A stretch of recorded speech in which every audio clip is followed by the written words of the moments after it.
Reporters Without Borders, a nonprofit organization dedicated to protecting journalists and fighting censorship, launched a talk series called Truth Tellers yesterday at the National Press Club, and Justice the Music Project was there.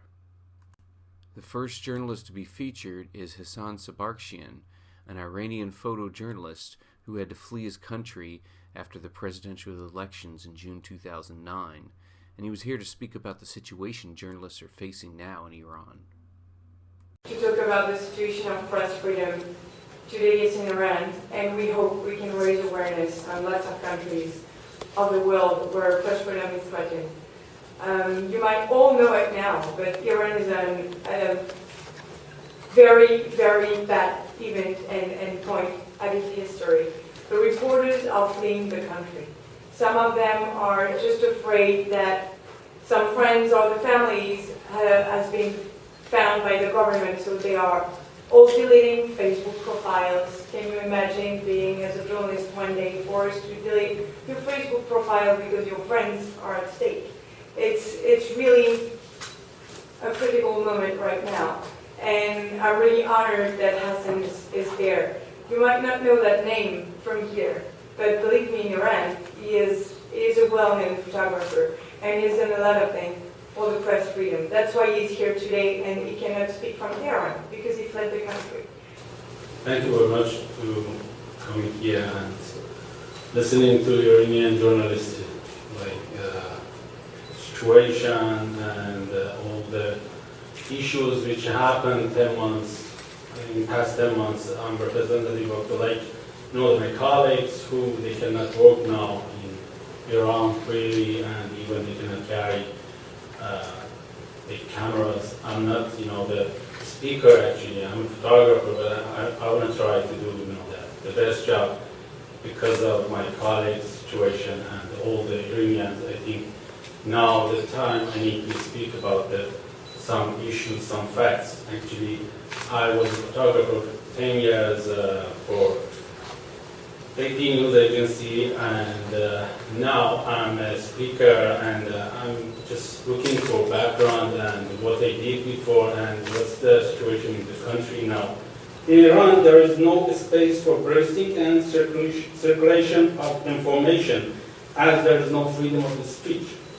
Of course, you can try and say anything you like, but your fate will be unknown if you criticize the supreme leader, Ayatollah Ali Khamenei, or Islamic issues. I would like to tell you about a man named Muhammad Nurizad, who supported the supreme leader for 30 years. He was a filmmaker and writer for the Halgan newspaper Kayhan.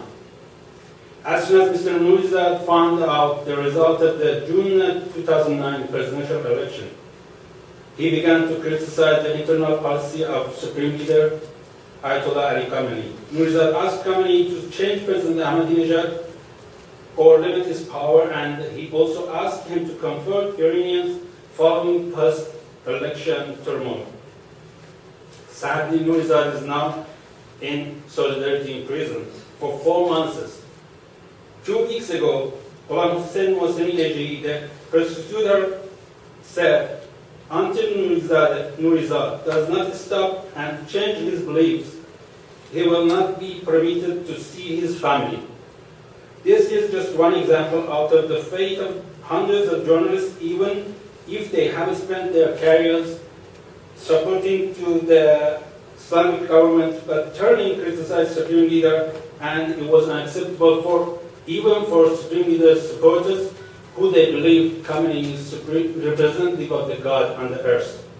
Following the June 2009 election, circumstances for journalists can be compared with the period after Iran's 1979 revolution. During that time, many dissidents and journalists fled the country as they feared serious punishment at the hands of the regime. But the generation that grew up after the revolution and establishment of the Islamic Republic of Iran demands freedom for their life and chant Ayatollah Khomeini's slogan. Khomeini was the founder of the revolution. He said that time, our fathers cannot decide for us. to remind current politicians and the foundation of the Khomeini's Islamic Republic. In 2009, the young generation used Khomeini's challenging words and demanded the rights to decide for their future. Let's see some pictures, and I'm just trying to speak over the pictures, and you can compare the situation, how was before the election and how was after that.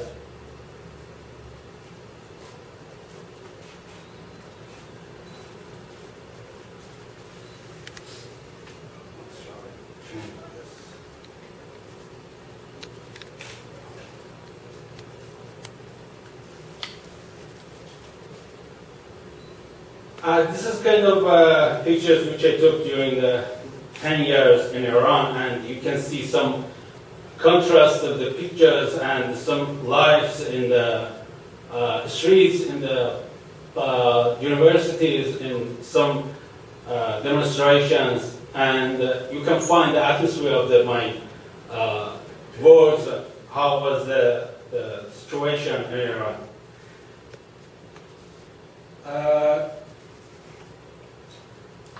No one believes Ahmadinejad was a justly elected president by the people, since the supreme leader congratulated him even before the Guardian Council confirmed the result of the election.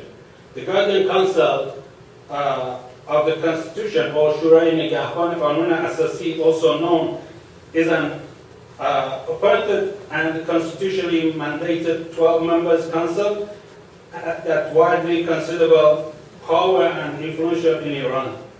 On June 15, 3 million Iranian protesters, they came out of the homes and they protested in the streets. They were in a peaceful march in Tehran, but the government turned in bloody by killing 7 people